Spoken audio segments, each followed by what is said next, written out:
investing. Artificial intelligence, using artificial intelligence to invest in artificial intelligence. The AI frenzy is alive and well, so that's what I want to talk about for a few minutes. Let's take a look at some of the things that could possibly go wrong in investing in AI. I will be posting some commentary on not just what can possibly go wrong, which you can see what we have posted here today. This is just a start, just a list of things that come to mind when I think about what could possibly go wrong. But in addition to these ideas, these basic things to be aware of and pay attention to in terms of investing in AI, I want to talk a little bit about the tools that I use to invest in AI. And frankly, I've been using AI, artificial intelligence, for many years, for many things, but it has become better and better and more applicable in the business of investing. So let's start by just taking a quick look at some of the tickers that we have. The first would be NVIDIA. So if you know anything about artificial intelligence, if you know anything about investing in a stock, you know NVIDIA. NVIDIA makes some amazing chips. If we look at some charts here, I'm just bouncing through a few of the charts for NVIDIA, and you can just see that it has had a rip to the upside recently. Will it last? That's a really good question. I'm thinking it's going to have to come back down to reality. This line that I'm pointing at right there on that chart is basically a 3 standard deviations above the mean. So when that happens in any investment, it tends to revert to the mean, and usually it does that pretty quickly, but who knows? So let's take another look. Let's take a look. There's several tickers here that I want to talk about in the weeks and months ahead. What I'm going to be working on is this is my watch list. I will be adding to it. But I want to create kind of a mini ETF that focuses on artificial intelligence. But the truth is, I don't know at this moment which of these stocks we would want to call. And I certainly know, or I would not be putting money into these funds today.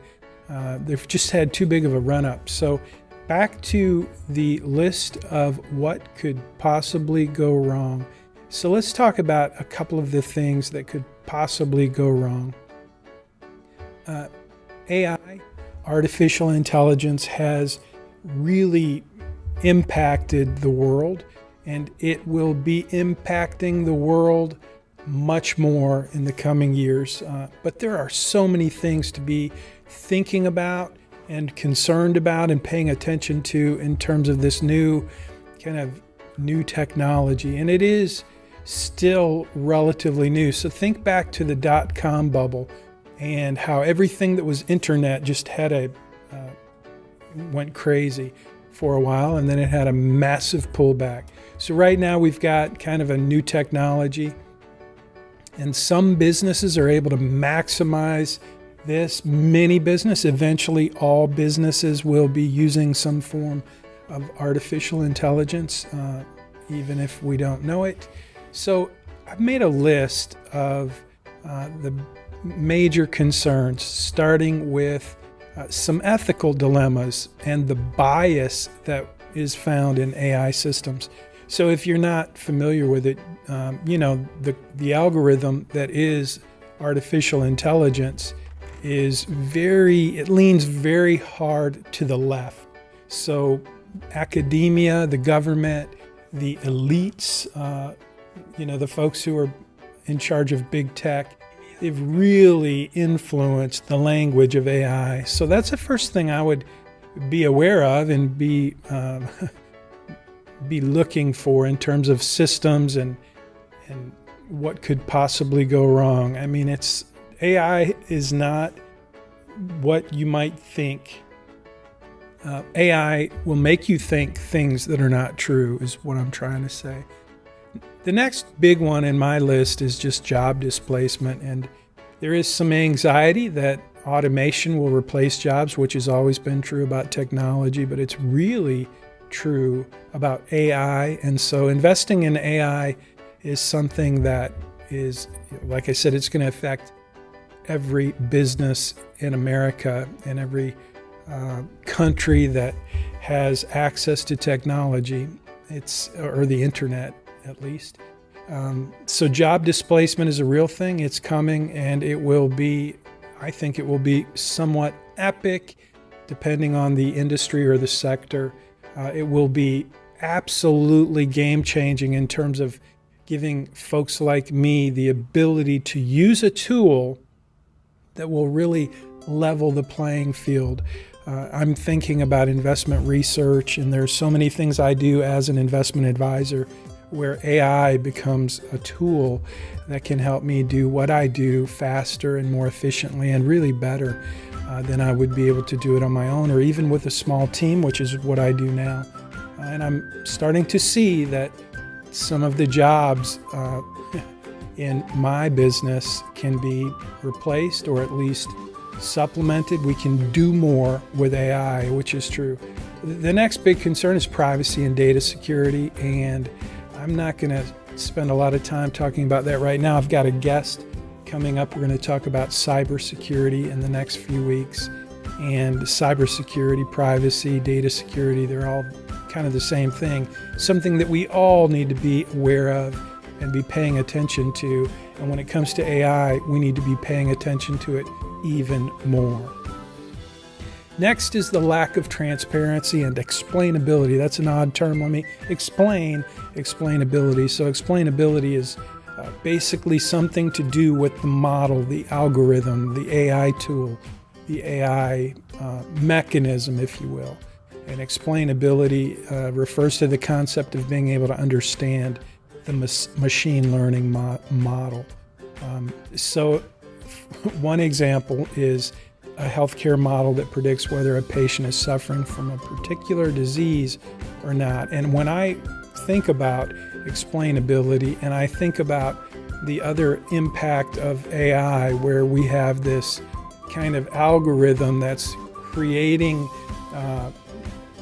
giving direction and advice, and when it comes to healthcare, when you think about, like I said before, it's a very left-leaning mechanism, AI, right now.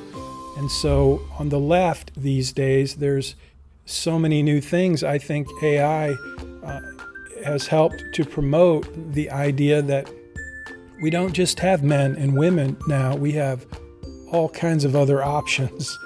Imagine that.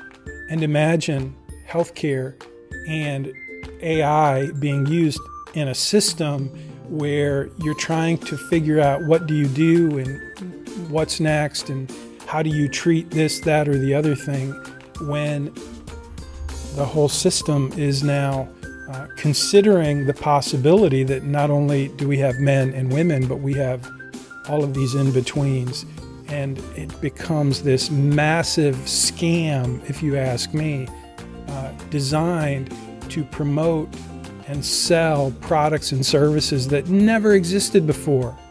And that's, to me, one of the, it's downright evil if you believe in the family, the institutional family. The family was the first institution endorsed and ordained by God, but with multiple options apart from men and women, which is only politically correct these days. When I think about AI and I think about, diagnosis, analysis, and all of the things that go into research in any scientific field, when you throw in all of the new stuff that has been created in the last 5 minutes, it becomes one of the things I would say you need to look at closely. Transparency. So many opportunities for AI to create non-true information. And so next is manipulation and deepfakes. I think that's really what I've been talking about already. But you can think about the news media, the dominant news media the internet, the way that you get your news. How do you get your news? When I think about where my news comes from and the influence that AI can have now, if you understand technology, and I do to some extent, it is a little scary to think and know that you can be manipulated, you can be faked out, you can be absolutely convinced that something is true when in reality it's absolutely manufactured. And AI is one of the biggest reasons for that. And it has been for some time, but it's going to be more and more of a concern. Safety and security risks, so much to say. Every one of these topics will be reconsidered in the future. I'll do a post and a conversation, a video on each one. So I've got some FAQs. Is AI going to take over the world? It's not, but it's going to try. What I say is, so AI will be able to automate, I believe, an infinite number of tasks, which means that's going to have a big impact on a lot of people and a huge impact on industries and businesses and companies, including their stock and the valuation of their stock. And we'll be talking about that very much in the future. But basically, AI is a tool. It's a tool that's designed and controlled and manipulated by humans. And so, I don't know how you feel about that, but I feel like it's a tool, like a hammer. I can do a lot of damage with a hammer. I have an air hammer with a chisel on the end of it, and I can do a lot of damage with that air hammer or with just a regular hammer. But the truth is, with AI, it's a tool just like a hammer. You can do a lot of damage with it. But you can also fix things. Sometimes you need a big hammer to fix things. So it's not going to take over the world. It's a tool. And it's a tool that, if it's in the right hands, can be used for good. And if it's in the wrong hands, it can be used and will be used for evil. Can an AI system be completely unbiased? Here's where I get into what I believe is coming next, and it's bigger government to protect you and me from the system called AI. My answer is you can't achieve complete bias in an AI system. And right now, if you just take a close look, you will see that what's generated from artificial intelligence is so prone to the message of the left, almost Marxism, if you will. It's incredible to me the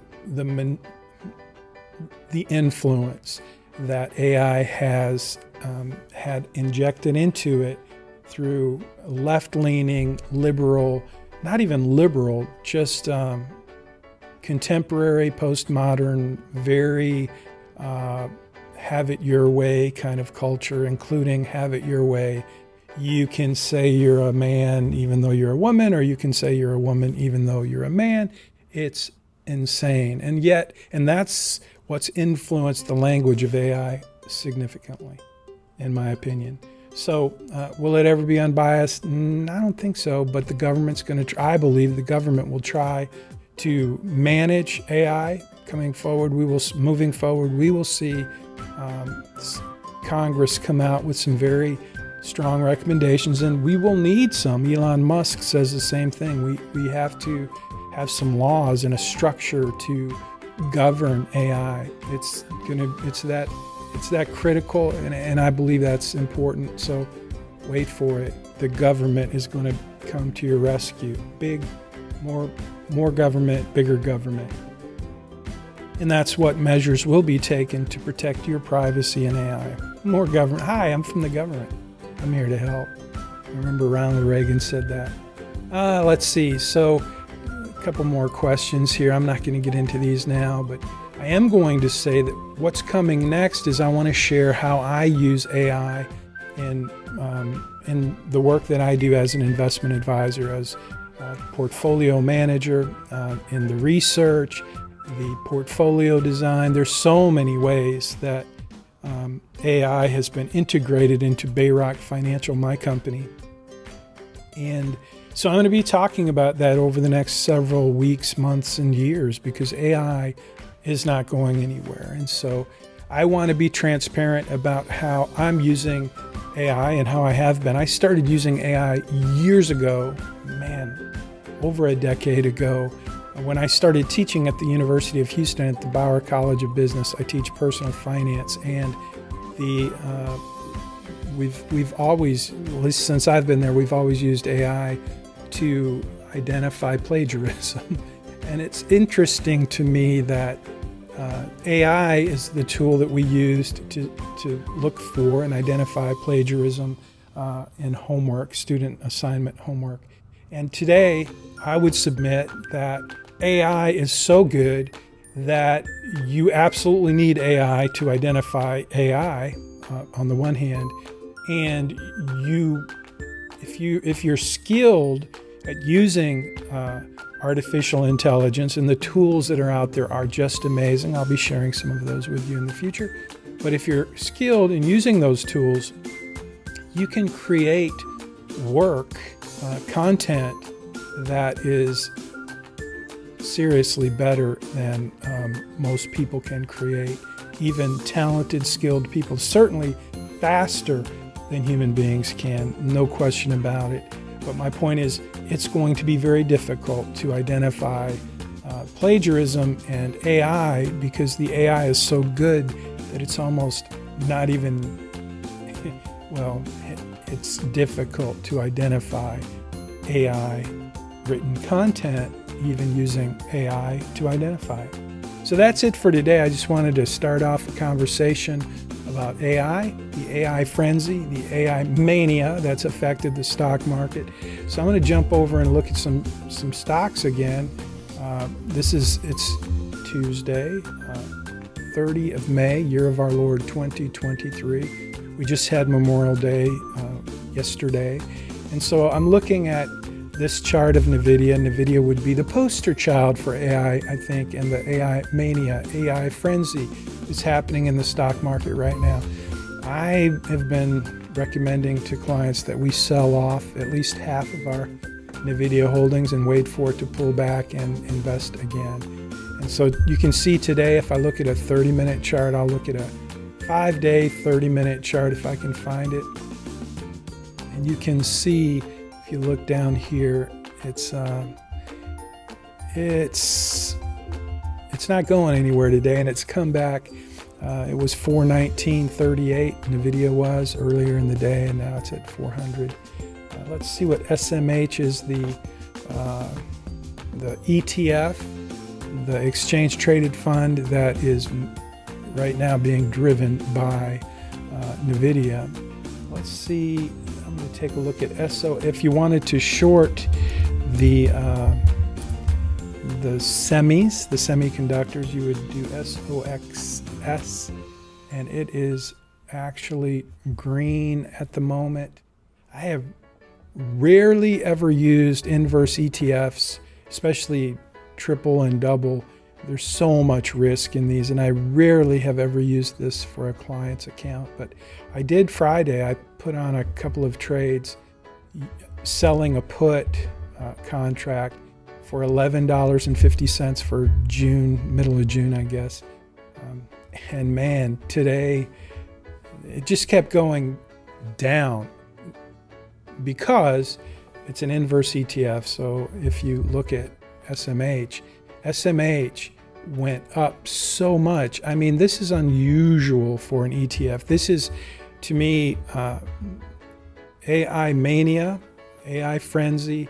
This stock chart kind of shows you what that looks like. NVIDIA even more. But like I said at the beginning, these charts tell me very clearly that these unbelievable gains will be reversed and normalized, come back to the mean, and we will want to get into these. This is not something that's going away, but there's going to be a lot of volatility, not just in the market, but in the semiconductors, in the IA world, and some of the things I talked about in this video they're all listed in the post. You can click on a link to, if you're watching the video on YouTube, which I hope you will subscribe to my channel. It's a new channel. You'll see we have a handful of subscribers at the moment. So I hope you'll subscribe to the channel, and you will be notified if you hit that little bell. You'll be notified when I do new videos. And I will be posting all of my videos now to the same channel, Jim Munchback. Munchback has no K. There's no K in Munchback. So Munchback at Jim Munchback. Munchback has an H on the end. So click that little bell, hit the subscribe, and you will, in fact, I might put that right in this. I'm going to start doing that. I'm going to start putting a link in the image in the post everywhere I have this little gizmo. That way you can just click on that and subscribe. And I'm going to go back and do that right now as soon as I end this video. So have a great day.